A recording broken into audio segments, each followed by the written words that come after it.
안녕하세요, 여러분. 오늘 저는 나가서 1장 9절 말씀을 여러분들과 함께 나누도록 하겠습니다. 내 사랑아, 내가 너를 바로의 병거의 준마에 비하였구나. 신랑 예수님께서 신부를 내 사랑아 이렇게 부르고 계십니다. 신부가 지금 상황이 영적으로 아주 힘든 상황 가운데 있죠. 그때 자신의 심령을 지키지 못했고 주님과의 친밀함은 멀어졌는데 주님을 갈망하면서 주님을 부르는 그 기도에 주님께서는 기뻐하시면서 답변하고 계십니다. 내 사랑아. 예레미야에 보면은 너희가 내게 부르시며 내게 와서 기도하면 내가 너희들의 기도를 들을 것이요. 너희가 온 마음으로 나를 구하면 나를 찾을 것이요. 나를 만나리라. 너는 내게 부르시리라 내가 내게 응답하겠고. 주님은 우리 기도를 너무 좋아하십니다. 너무 기뻐하십니다. 그래서 여러분들이 기도할 때 내 사랑아 하고 답변하시는 주님의 음성을 들으시길 바랍니다. 그리고 이 본문에 주님께서 신부에게 무엇이 아름다운지, 신부의 무엇이 아름다운지 세 가지를 9절, 10절 말씀하시는데요. 오늘은 첫 번째를 나눕니다. 이 사랑의 호칭, 내 사랑아 부르시고 또 어떻게 신부가 아름다운지 계속 칭찬해 주시는 그 선포들은 신부를 정말 강건케 합니다. 신부를 그렇게 성장시키시고 성숙시키시는 예수님의 방법입니다. 첫째 신부는 바로의 병거의 준마와 같다고 예수님께서 말씀하십니다.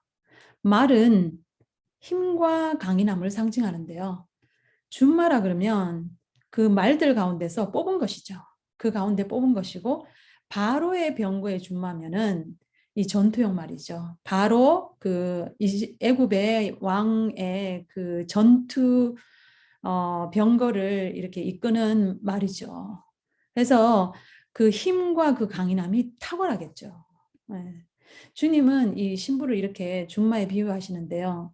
이 신부의 성격이 강하고 세다고 말씀하시는 것이 아니라 신부의 심령이 강건한데 영적 전쟁을 할 수 있도록 강건하게 훈련된다고 말씀하십니다.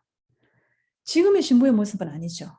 신부는 지금 죄성이 드러났고 지혜가 부족해서 관계 가운데서 영적 전쟁을 치르고 있는 그런 상황이죠. 그런 상황 가운데서 이 심령의 영적 전쟁을 이길 수 있는 힘, 그 속사람을 강건케 하는 것은 하나님의 의입니다. 하나님의 말씀, 하나님의 뜻, 생각, 마음, 계획들. 그래서 이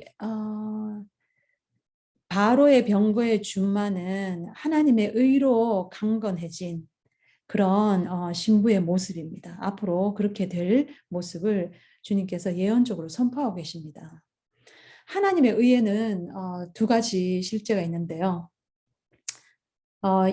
예수님께서 신랑 예수님께서 신부를 거무나 아름답다고 말씀하신 그 네 가지 이유가 있잖아요. 첫 번째, 그 한 가지 이유가 예수님을 믿는 순간 그 더러운 옷을 벗고 의의 옷을 입었기 때문에 아름답다고 그랬잖아요. 고린도후서 5장 21절에 하나님이 죄를 알지도 못하신 이를 우리를 대신하여 죄로 삼으신 것은 우리로 하여금 그 안에서 하나님의 의가 되게 하려 하심이라. 행위가 아닌 거죠. 뭘 잘해서 그런 것이 아니라 예수님 때문에 아무 공로 없이 하나님의 의가 되었습니다. 그 존재 자체가 하나님의 의가 단번에 된 것이고요. 그리고 두 번째 실제는 마태복음 6장 33절에 보면은 산상수훈에 너희는 먼저 그 나라와 그의 의를 구하라. 그리하면 이 모든 것들을 너희에게 더하시리라. 그 의인 거죠. 하나님의 의. 이것은 살아나가는 삶 가운데서 계속적으로 주님 앞에 구하고 나아가야 되는 그 하나님의 의입니다. 제가 주님 앞에서 마음과 뜻을 정하고 시간을 정해서 말씀과 기도로 나아가는 그 시간 가운데서 주님은 정말 저를 매일매일 만나 주셨어요. 회개하고 싶다고 회개하는 것이 아니라 회개의 영이 임하니까 매일매일 눈물을 흘리지 않는 날이 없었어요. 그런데 주님의 말씀, 진리가 임하니까 그 진리가 저를 자유케 되는 것을 경험하는 것입니다. 너무 좋은 거예요. 세상이 줄 수 없는 기쁨과 평강을 날마다 누리는 거예요. 매일매일. 그래서 너무나 좋아서 그 시간에 주님께 달려가는 거예요. 그리고 제가 말씀 성경 구절을 보는데 로마서 14장 17절을 보는데 이것이구나. 내가 경험하는 게 이것이구나. 그렇게 이해가 되었습니다. 로마서 14장 17절. 하나님의 나라는 먹는 것과 마시는 것이 아니요 오직 성령 안에 있는 의와 평강과 희락이라. 하나님의 의, 평강, 희락. 그래서 하나님 앞에서 하나님의 진리, 하나님의 생각, 하나님의 마음, 하나님의 계획, 그것이 제 10년 가운데 오니까 너무 좋은 거예요. 그 진리가 저를 자유케 하고, 그래서 그 평강과 희락, 그 기쁨이 충만한 거예요. 그 상태가 하나님의 나라가 임한 것이구나 이해가 된 것입니다. 그래서 먼저 그 나라와 그의 의를 구하라고 예수님 말씀하셨는데, 이 하나님의 나라는 여기 있다 저기 있다가 아니라 너희 심령 가운데 있다. 그 하나님의 나라, 하나님의 의를 구하라고 말씀하시는 것이구나. 그렇게 이해가 됐습니다. 의에는 두 가지 의가 있습니다. 자기의, 하나님의 의. 로마서 2장 5절 보면은 하나님의 의를 모르고 자기 의를 세우려고 힘써 하나님의 의에 복종하지 아니하였느니라. 하나님의 의를 모르고 자기 의를 세우려고. 하나님의 의, 자기 의 두 가지가 있습니다. 의에는 심령이 너무나 기쁘고 평강이 가득 차서 기도실 나왔어요. 근데 이 평강과 기쁨이 하루가 가지 않는 거예요. 몇 시간이 가지 않는 거예요. 자녀 때문에, 아내 때문에, 남편 때문에 분노가 막 일어나는 거예요. 이제야 제가 아는 것이 내 안에 자기 의가 있다는 것을 이제야 아는 거예요. 자기 의가 뭐냐면 우리가 가지고 있는 지식, 우리의 경험, 우리의 체험, 이것이 다라고 생각하고 있는 것, 그것이 옳다고 생각하는 것, 내가 하고 있는 일, 그리고 내가 과거에 이랬어, 내가 이런 일들을 이루었어, 그런 업적에 큰 의미를 부여하는 것이 자기 의입니다. 내가 옳다? 이렇게 해야 돼. 무엇을 해야 하는 것에 집중하는 거죠. 행위를 자꾸 터치하는 거예요. 심령을 터치하는 것이 아니라 행위에 자꾸 터치하는 것이죠. 사람의 마음이 바뀌는 것은 심령이 바뀌어야 행동이 변화가 되는 것이지, 사실 잔소리해서 어떤 가르쳐서 이렇게 변화가 되는 게 아니죠. 그래서 사랑이 사람을 바꾼다는 말이 그래서 오는 것 같아요. 심령을 이겨야 그 사람의 마음을 얻고 그 사람이 자발적으로 바뀌어지는 것이죠. 자발적으로 바꾸고자 하는 마음을 가지고 바뀌어지는 것이죠. 그래서 우리가 자기 의를 가질 때 나오는 반응들이 어떤 반응이 있냐면 비난이 있습니다. 다른 사람들을 비난하죠. 왜냐하면 내가 옳기 때문에.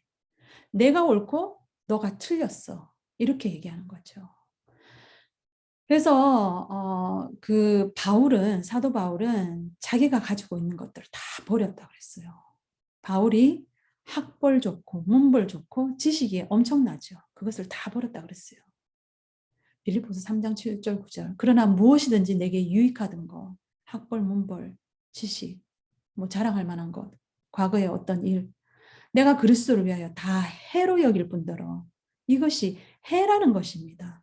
또한 모든 것을 해로 여기면 내 주 그리스도 예수를 아는 지식이 가장 고상하기 때문이라. 내가 그를 위하여 모든 것을 잃어버리고 배설물로 여기면 그리스도를 얻고 그 안에서 발견되려 함이니 내가 가진 의는 율법에서 난 것이 아니요.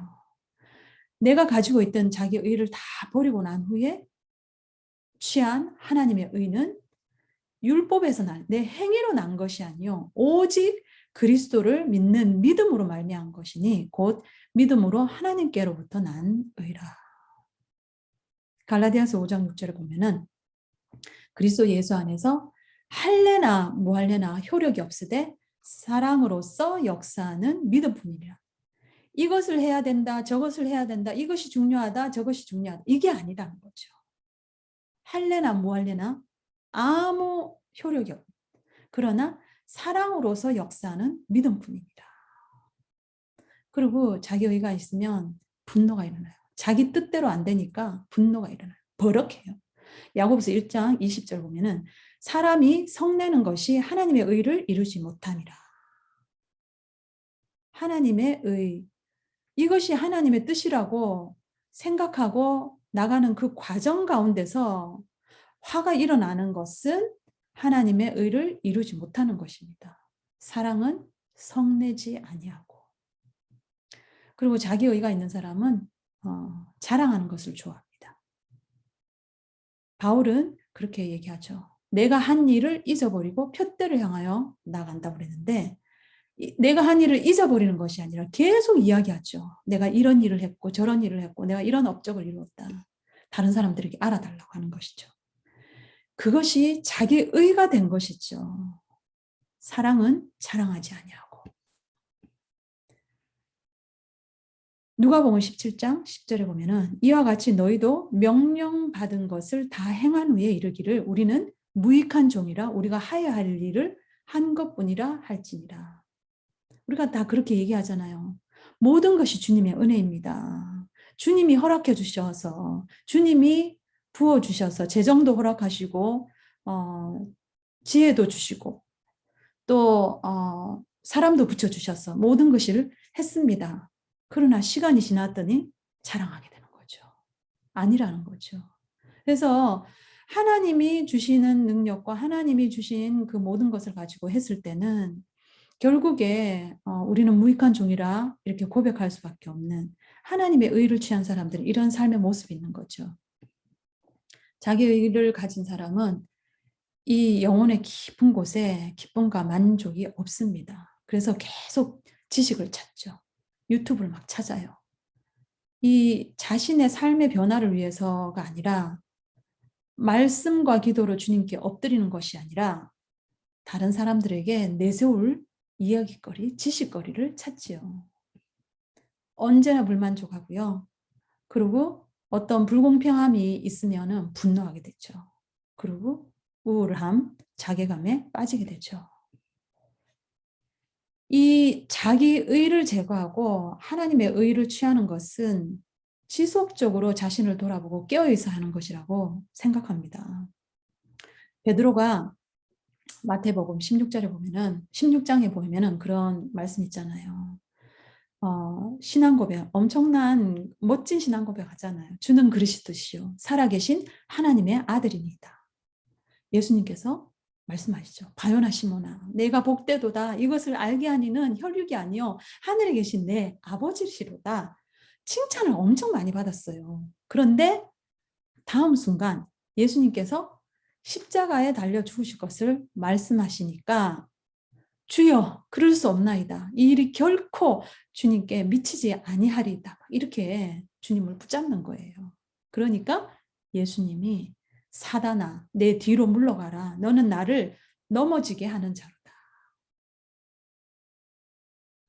베드로의 생각에 옳다고 생각했어요.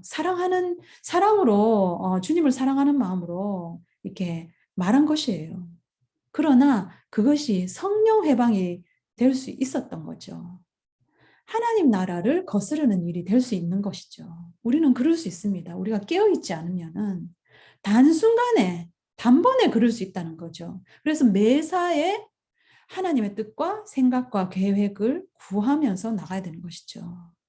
근데 어떤 것이 하나님의 의인가? 기도할 때 평강과 기쁨이 오는 것이 거의 그래요. 100% 그렇다고 할 수는 없겠지만 그렇게 분별하고 가다 보면은 계속적으로 분별할 능력이 더 이렇게 커집니다. 근데 기도하는데도 확신이 없고 확실치 않고 이렇게 혼동이 된다 그러면 기다리십시오. 그 일을 하지 마십시오. 기다려야 됩니다. 그래서 말씀 가운데 그 자기 의로 살아가는 삶의 예를 한번 볼게요. 누가복음 18장 9절에서 14절 여러분들 잘 아시죠? 바리새인과 세리의 비유이죠. 바리새인과 세리의 비유. 누가복음 18장 9절에서 14절. 자기를 의롭다고 믿고 다른 사람을 멸시하는 자들에게 이 비유로 말씀하시되 바리새인하고 세리 자기를 의롭다고 믿고 나가는 그 사람이 누구냐면 바리새인이죠. 그 사람은 왜 자기가 의롭다고 생각하냐면 토색, 불의, 간음 자기는 그런 일을 하지 않고 일주일에 2번 금식하고 소득의 11조를 정확하게 드립니다. 이렇게 얘기하죠. 이 죄인들과 같지 않습니다. 이렇게 얘기하죠. 이 배경이 무엇입니까? 이것이 다 자기 행위죠. 율법에서 난 거죠. 근데 그러면서 다른 사람들을 멸시하죠. 그러나 세리는 멀리 서서 감히 눈을 들어 하늘을 우러러보지 못하고 다만 가슴을 치며 가로되 하나님이여 불쌍히 여기시옵소서 나는 죄인이로소이다 하였느니라. 예수님께서 누가 더 의롭다고 말씀하시냐면 바리새인보다 이 세리가 더 의롭다고 말씀하십니다. 행위가 아닌 거죠. 율법이 아닌 거죠. 어떤 옳은 일이 아닌 거죠. 사람들이 보기에 옳다고 생각하는 그런 것이 아닙니다. 로마서 14장 14절에서 15절 한번 보기를 원합니다. 이 로마서 14장의 배경은 로마에서는 이렇게 시장에서 파는 음식들이 우상숭배하고 우상숭배하고 이렇게 가지고 온 음식들이 많아요. 그래서 시중에 유통되는 음식들이 거의 우상숭배하고 온 그 음식. 그래서 질문이 있어요. 이것을 먹어도 되냐, 먹지 말아야 하냐, 이것에 대한 질문들이 막 일어났어요. 그래서 로마서 14장 14절에서 15절 내가 주 예수 안에서 알고 확신하는 것은 무엇이든지 스스로 속된 것이 없으되 다만 속되게 여기는 그 사람에게는 속되니라. 만일 식물을 인하여 내 형제가 근심하게 되면 이는 내가 사랑으로 행치 아니함이라. 그리스도께서 대신하여 죽으신 형제를 내 식물로 망하게 하지 말라. 백신 얘기가 요즘 많이 나오죠. 난무하고 있어요. 이것이 666이다. 안 그러면 666으로 가는 길이다. 제가 어떤 얘기까지 들었냐면 바로 앞에서 그분이 얘기했어요. 백신을 맞으면 구원을 잃어버린다. 얼마나 엄청난 거짓말인지. 비트코인 얘기도 들었어요. 제 가까이에 있는 어떤 분인데 그분이 이렇게 유명한 유튜브 채널에서 비트코인 마지막 때를 대비해서 비트코인을 사서 재정을 모아라 이렇게 얘기했다는 거예요. 그래서 이 사람이 돈이 있는 사람이 아니에요. 돈이 있는 사람이 아닌데 아파트 렌트비를 이렇게 겨우 내는 분인데 그분이 누가 자기에게 준 돈을 가지고 비트코인을 산 거예요. 돈을 엄청 잃어버렸어요. 이런 거짓이 어디 있습니까? 이렇게 두려움의 근거에서 움직이는 것은 하나님의 뜻이 아니죠. 그러니까 자기 의로 자기 생각으로 얘기하는 이야기들이 너무너무 많다는 것입니다. 정치 얘기, 그 음모설이 너무너무 많은 거죠. 그래서 자기 의로 살아가지 않도록 또 미혹당하고 휘둘리지 않도록 하기 위해서는 하나님의 의 가운데 나아가기 위해서는 무엇이 중요합니까? 말씀을 취하는 것입니다. 이 말씀, 성경 말씀, 그것을 취하는 것입니다. 그리고 기도 가운데 주님이 주시는 마음을 확신 가운데 취하는 것입니다. 평강과 기쁨으로 취하는 것입니다. 그것을 믿음을 가지고 나아가는 것입니다. 로마서 1장 17절 말씀 보면은 복음 이것을 말씀과 이렇게 말씀으로 같이 연결해서 말씀할 수 있는데 말씀에는 하나님의 의가 나타났어. 믿음으로 믿음에 이르게 하냐니 기록된 바 오직 의는 믿음으로 말미암아 살리라 함과 같으니라. 빌립보서 3장 9절 내가 가진 의는 율법에서 난 것이 아니요 오직 그리스도를 믿음으로 말미암은 것이니 곧 믿음으로 하나님께로부터 난 의라. 말씀으로 받는 믿음, 확신 그리고 그 약속을 붙잡고 나아가는 것입니다. 두려움을 가지고 어떤 두려움을 가지고 또 이렇게 혼돈 가운데 나아가는 것은 결코 아닙니다. 그래서 베드로전서 5장 3절에서 4절 이 우리 모든 믿음의 사람들은 주장하는 자세를 하지 말아야 되겠습니다. 오직 약물의 본이 되는 것. 그랬을 때 목자장이 나타나실 때 예수님께서 나타나실 때 시들지 아니하는 영광의 관을 얻으리라. 그래서 여러분들께 부탁드릴 것은 빌립보서 3장 7절에서 9절 말씀 바울이 그렇게 자기에게 유익했던 것 예전에는 유익했던 것 그러나 그리스도를 위해서 다 해로 여기면서 다 배설물로 여겨서 버렸던 것처럼 우리가 가지고 있는 것 다 내려놓아야 되겠습니다. 학벌, 문벌, 지식, 경험, 체험, 내가 한 것 이거 내려놓지 않으면 내 의가 자꾸 고개를 드는 거예요. 그래서 하나님의 의를 거스리는 거예요. 성령을 회방할 수 있다는 것입니다. 그래서 날마다 하나님의 의를 취해야 하는데요. 이것은 하나님의 의가 올 때까지 기도하는 것입니다. 하나님의 말씀, 하나님의 그 뜻, 계획을 확신을 가질 수 있기까지 기도하고 말씀 가운데 나아가는 것입니다. 평강과 기쁨으로 임하는 하나님의 의, 하나님의 나라, 그분의 통치 안으로 날마다 나아가야 되는 것입니다. 그리고 모든 일을 행하고 난 후에도 주님께서 말씀하신 것, 주님께서 주신 것을 가지고 지혜와 능력과 재능을 가지고 모든 일을 행하고 난 후에도 우리는 무익한 종이라 고백할 수 있어야 되겠습니다. 다른 사람들의 인정이 필요하지 않습니다. 섭섭할 이유가 없습니다. 그래서 내 사랑아, 내가 너를 바로의 병거의 준마에 비하였구나. 저와 여러분의 심령이 하나님의 의로 매일 새로워지고 강건해져서 삶에서 부딪히지는 영적 전쟁이 있잖아요. 거기서 날마다 승리하는 그 증거가 무엇이냐면 평강과 기쁨. 그 평강과 기쁨을 지속적으로 누리시면서 주님과 함께 날마다 나아가는 여러분들이 되시기를 축복합니다. 아멘.